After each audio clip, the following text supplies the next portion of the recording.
Sveiki bičiuliai, kaip matot, mes vėl Rukloje, vadinamoje Sacharoje.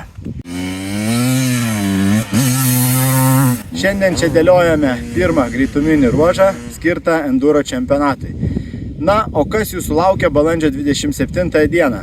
Taigi turėsime du atskirus renginio blokus. Tai yra pirmasis Lietuvos enduro čempionato etapas, kuriame turėsime net 3 naujas klases, be jau turimų čempionatinių. Tai yra e-moto, elektriniai motociklai taip pat šiame renginyje startuoja, soft enduro, na ir nacionalinė LT klasė skirta mėgėjams, pradedantiesiems, kurie neturi licenzijų metinių ir nenori, kaip sakant, montuotis padangų, filminių ir panašiai.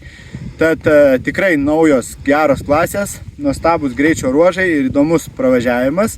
Na, o antras renginio blokas, tai Enduro Fiesta, jau tradicija tapęs mūsų renginys. Tai turėsime 3 klases, viena iš jų yra orientacinis žaidimas, soft motociklams skirtas, tuomet hard maršrutas, labai geras, darbinis maršrutas, šiandien patikrinom, tikrai bus ką veikti. Na ir soft vaizdingesnis, ilgesnis maršrutas, lengvesnis skirtas soft motociklam.